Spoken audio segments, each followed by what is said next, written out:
जय हिंद साथियों। तो आज हम लोग बात करने वाले हैं कोडिंग एंड डिकोडिंग के बारे में। तो याद रखिएगा, जिसको कोडिंग और डिकोडिंग का सी और डी भी नहीं पता है, आज उसको मैं बताऊंगा और समझाऊंगा अच्छे से, और बताऊंगा कि किस प्रकार का आप इसमें क्या थिंकिंग आपको रखना है जिससे ये क्वेश्चन सॉल्व हो जाएंगे, क्या बेस्ट तरीका होगा इसको सॉल्व करने का। तो कोडिंग और डिकोडिंग से बता देता हूँ कि हर एक कॉम्पिटिटिव एग्जाम में यहाँ से आपको क्वेश्चन पूछे जाएंगे, तो ये आपके लिए बहुत इंपॉर्टेंट है। और एक बात याद रखिएगा, जिसको कोडिंग डिकोडिंग आता है उसके लिए ये क्लास नहीं है, क्योंकि ये बेसिक क्लास है। जिसे एकदम नहीं आता है मैं उनको आज सिखाना चाहता हूँ। मैं चाहता हूँ कि उन्हें भी कोडिंग डिकोडिंग आसान लगे। ठीक है दोस्तों, तो वीडियो को लास्ट तक वॉच कीजिएगा। चलिए विदाउट वेस्टिंग टाइम वीडियो को स्टार्ट करते हैं।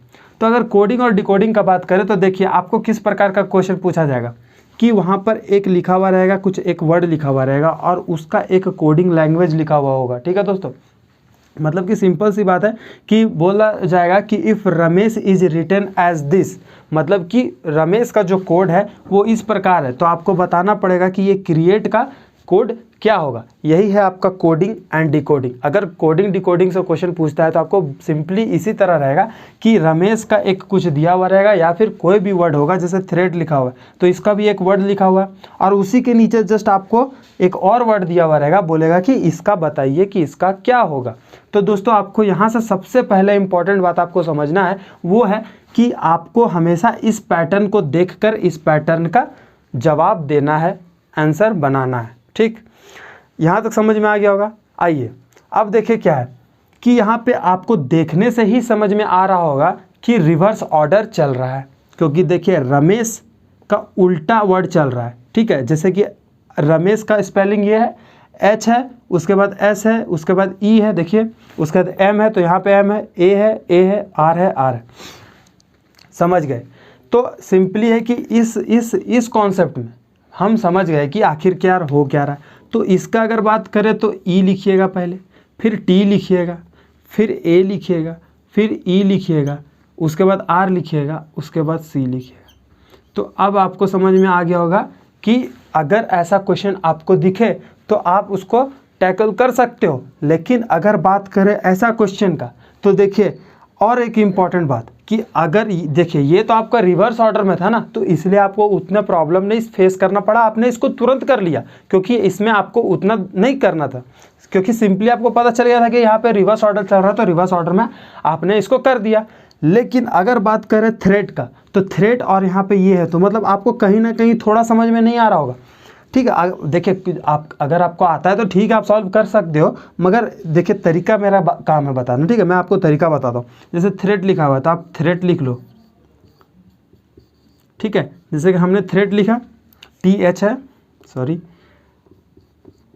ठीक है, जैसे कि हमने थ्रेड लिख दिया वहाँ पे। अब देखिए थ्रेड का कोडिंग क्या है, ये है, तो इसको भी आप नीचे लिखिए RHTTAE। ठीक है, मतलब इसका कोड क्या है, ये है। तो आपको क्या करना है ना, आपको बस एक नंबर पुट कर लेना है, 1 2 3 4 5 6। ठीक है, आपको एक नंबर पुट कर लेना है। मैंने नंबर पुट कर लिया। अब पता कीजिए कि वो नंबर इसमें कहाँ कहाँ पे है। तो R देखिए यहाँ पे 3 पे है, तो यहाँ पे पहले 3 है, H फिर 2 पे है, फिर T कहाँ पे है, T 1 में है, 1 लिख लीजिए। फिर E देखिए 4 है, तो E यहाँ पे 4 लिख लीजिए। यहाँ पे A 5 है, तो यहाँ पे 5 लिख लीजिए। 6 में T है, तो T के नीचे 6 लिख लीजिए। तो देखिए अब यहाँ से आपको एक बात समझ में आ गया होगा कि A का जो पैटर्न है, सॉरी 1 है, जो T है वो आपका यहाँ पे लिखाया हुआ है। ठीक है, फिर H जो है उसके नीचे है और R है वो यहाँ पे है। फिर आप देखो आगे, तो E यहाँ पे है, A यहाँ पे है और T यहाँ पे है। तो अब समझ में आ गया होगा कि देखिए कैसा पैटर्न बना, तो ये आपका पैटर्न है। ठीक है, मतलब कि यहाँ से आप टाइप 1 लिख लीजिए कि टाइप 1 में आपको कुछ इस प्रकार का होगा, मतलब कि 6 लेटर रहेंगे, जिसमें से 3 लेटर डिवाइडेड रहेंगे और 3 लेटर का जस्ट रिवर्स यहाँ से चलेगा, उसके बाद फिर ये 3 लेटर यहाँ से रिवर्स चलेगा।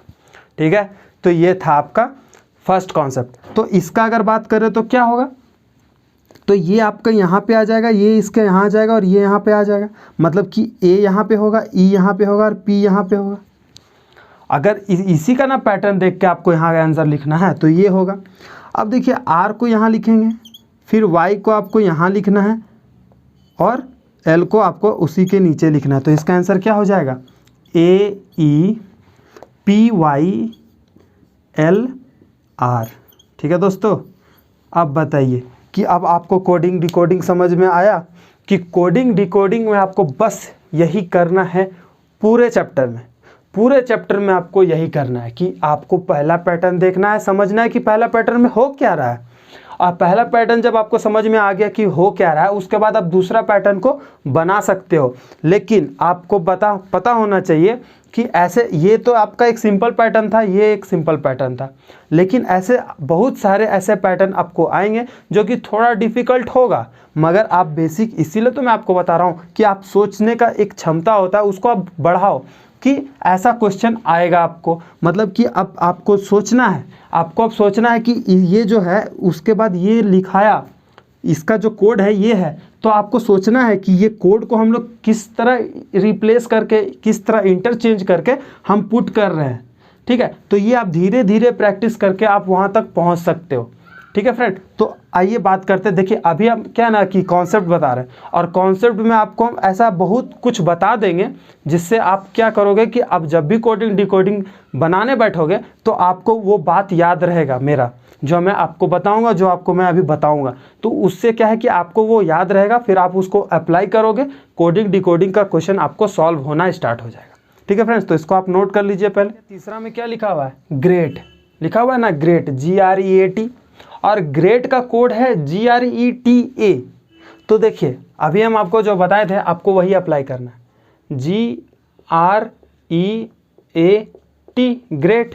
अब उसके नीचे लिखिए कि क्या दिया हुआ उसका कोड, GRETA। ठीक है, ये कोड दिया हुआ। अब आपको मिलाना है कि G कहाँ पे है, तो G देखिए G नीचे है, मतलब G उसके नीचे है, R उसी के नीचे है, और E भी उसी के नीचे है, मगर A आपका क्या है, यहाँ कर दिया है, और T है आपका यहाँ कर दिया है। ठीक है, तो इसका पैटर्न अगर आपको देखने को समझ में आ रहा है तो ये कुछ इस प्रकार का बना है। ठीक है, ये पैटर्न आपको देखने को मिल रहा है। ठीक है दोस्तों, ये पैटर्न आपको देखने को मिल रहा है इस क्वेश्चन में। तो फाइट के साथ भी आप वही करोगे। तो आप देखिए 3 आपका क्या है कि जैसा का वैसा उतर गया, तो यहाँ पे लिख दीजिए FIG। अब देखिए FIG होगा क्योंकि FIG यहाँ पे 3 पैटर्न उसी तरह चला था, 3 लेटर तक। उसके बाद TA में इंटरचेंज हो गया था, तो HT को आप इंटरचेंज कर दो, TH कर दो, HT था तो TH कर दो। ठीक है, तो ये था आपका एक और नया कॉन्सेप्ट। तो कोडिंग डिकोडिंग में आप समझ में आ गया। समझिए फोर्थ में है सेक्टर, फोर्थ में क्या है सेक्टर, और उसको क्या बना दिया ESCTOR, मतलब कि फिर इसको आपको लिखने की ज़रूरत है। देखिए अभी आपको सिखाना है, मेरा काम है। ठीक है, आंसर तो मुझे पता है, मगर आपको सिखा रहे हैं कि आप तरीका ये डेवलप कर लो ताकि आप बड़े से बड़े क्वेश्चन को सॉल्व कर सको। अब देखिए यहाँ पे क्या है, सेक्टर, सेक्टर उसके नीचे देखिए क्या लिखा हुआ है, E फिर S फिर OR, मतलब कि यहाँ पे आपको एक देखने को मिल रहा होगा कि R जस्ट उसी के नीचे है, O उसी के नीचे है, T भी उसी के नीचे है, और C भी उसी के नीचे है, लेकिन यहाँ पे आपको इंटरचेंज दिख रहा होगा। ठीक है, अब देखिए क्या है कि यहाँ पे 3 लेटर तक सेम चला था, अब यहाँ पे क्या है 2 लेटर के बाद जो लास्ट का 4 लेटर है वो सेम चला। तो इसका पैटर्न क्या है, इसका पैटर्न कुछ इस प्रकार है। ठीक है, इसका पैटर्न ये चल रहा है। तो छोड़ दो, 2 लेटर को छोड़ दो, मतलब 2 को छोड़ के बाकी सबको THER लिख दो। ठीक है, इतना समझ में आ गया। और आपको पता है कि वहाँ पे ऑप्शंस भी होंगे, तो आप ऑप्शन देख लेना लास्ट में THER किसका है और आप टिक मार देना। लेकिन अगर THR चारों ऑप्शन में होगा तो फिर आपको क्या करना है, यहाँ पे सिंपली देखो E को क्या किया, पहले किया तो O को पहले कर दो और बाद में M को कर दो। समझे, तो ये दोनों पैटर्न भी यहाँ से आपको नोट कर लेना है। अब देखिए क्या है नेक्स्ट में। देखिए दोस्तों बहुत बेसिक बता रहा हूँ, ठीक है, इतना लेवल इजी नहीं पूछेगा आपको, मगर ये है बेसिक, आपको यही सिखाएगा। चलिए अब देखिए 5 में क्या है, सेम है, सेक्टर का था ये, अब सेक्टर का कोड को कर दिया है चेंज, सेक्टर का जो कोड है अब चेंज कर दिया है, तो अब इस पैटर्न को हमको समझना पड़ेगा। तो इसके लिए आपको यहाँ पे फिर से लिखना पड़ेगा, सेक्टर लिखिए, तुरंत लिख लिए। अब उसके नीचे का कोड को लिख लीजिए SOTCER। ठीक है, अब हम इसको लिख लिए। अब आपको ध्यान में देना है कि किस लेटर के नीचे क्या है, तो S के नीचे S है, मतलब कि ठीक है, मतलब कि S का कोड ऐसे ही चल रहा है यहाँ पे। ठीक है, अब E का O चल रहा है, लेकिन आपको मिलाना है कि E कहाँ पे है, तो E देखिए कहाँ पे है, यहाँ पे है। ठीक है, अब बात करें सी का, तो सी आपका देखिए यहाँ पे है। टी का बात करें तो टी यहाँ पे है, और ओ का बात करें तो ओ यहाँ पे है, और आर जस्ट उसी के नीचे है। मतलब कि यहाँ से हमको एक बात समझ में आ गया कि एस और आर में कोई चेंज नहीं हुआ। एस के नीचे एस लिखना है, आर के नीचे आर लिखना है। मतलब कि यहाँ पे एम को एम लिखेंगे और आर को आर लिख देंगे, ठीक।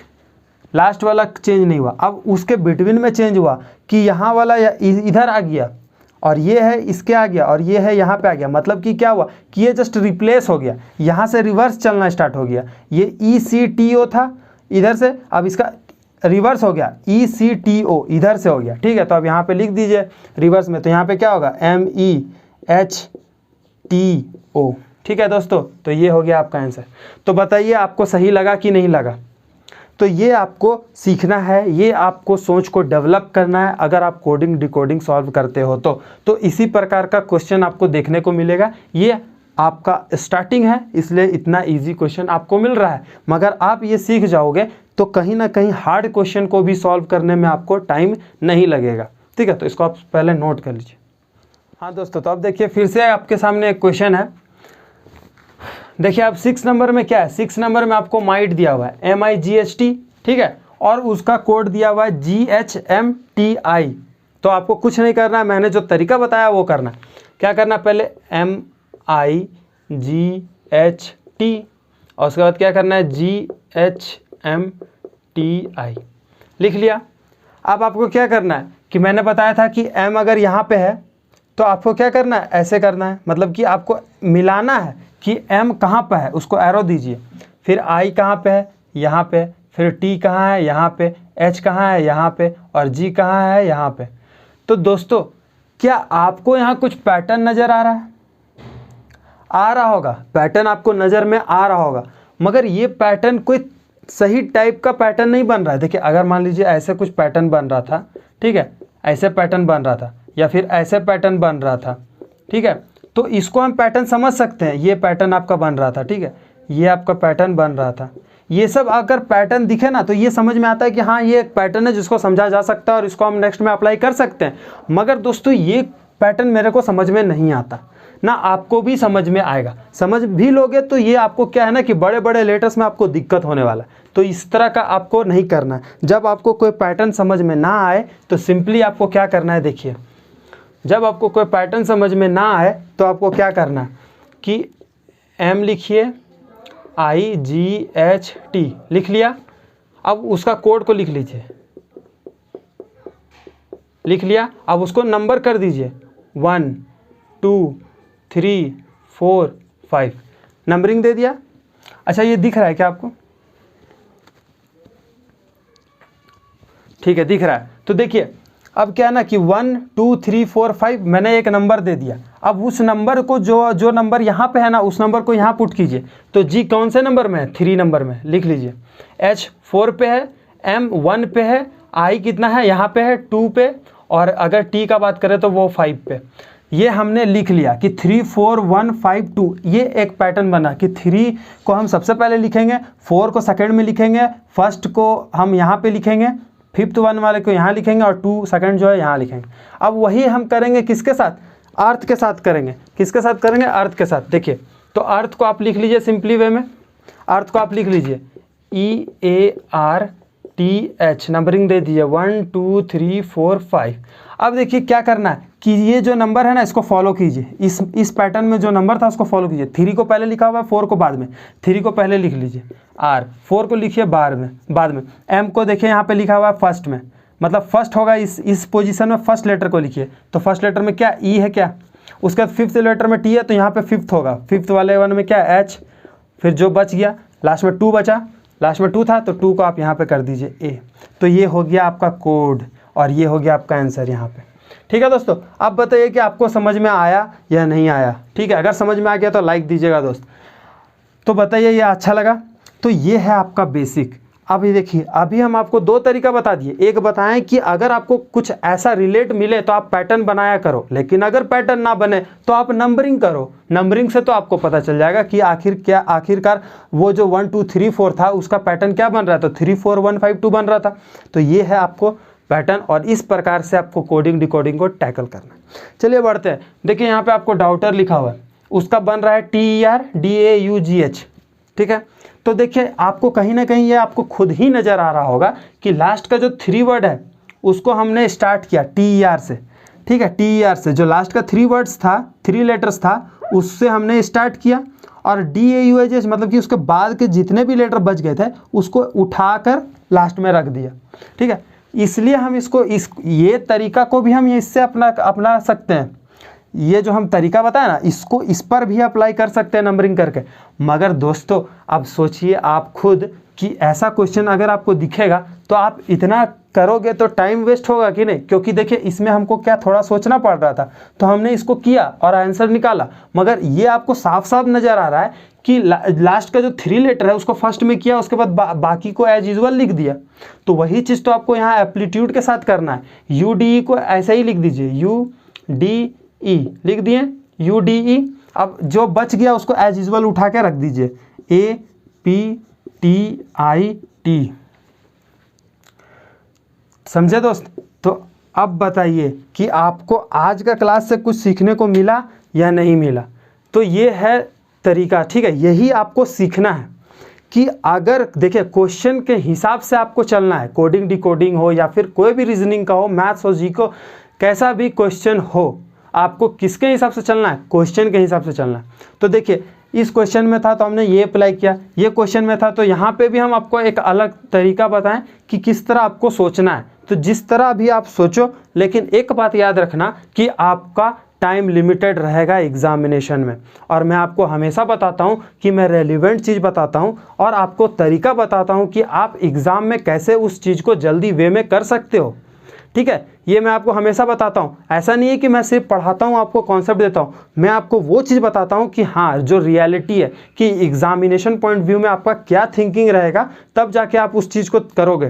क्योंकि एग्ज़ाम में क्या थिंकिंग होता है हर एक बच्चे का, वो थोड़ा ना थोड़ा प्रेशर होता है, टाइम का भी प्रेशर होता है, क्वेश्चन को जल्दी सॉल्व करना रहता है। तो उस हिसाब से ना मैं आपको बताऊंगा, तब ना जाके आप वहाँ पे बेटर कर सकते हो, बेटर परफॉर्मेंस दे सकते हो। तो वही तरीका है दोस्तों, उसी तरह मैं आपको गाइड करता हूँ। तो बताइएगा वीडियो अच्छा लगा, कॉन्सेप्ट सही लगा। तो आज का क्लास बेसिक था, इसके बाद आपको क्वेश्चन का लेवल हाई कर दिया जाएगा, लेकिन उतना ही हाई किया जाएगा जितना कि एयरफोर्स रेलिवेंट हो, ठीक है। एयरफोर्स का एग्जाम में आपको जहाँ तक पूछा जाएगा बस वही लेवल रहेगा दोस्तों। बस इतना याद रखिएगा कि कॉन्सेप्ट सही दूंगा और आपको सिखाने का तरीका मैं बताऊंगा, ठीक है दोस्तों। अगर वीडियो अच्छा लगा तो लाइक शेयर सब्सक्राइब कीजिएगा। तब तक के लिए बाय, जय हिंद।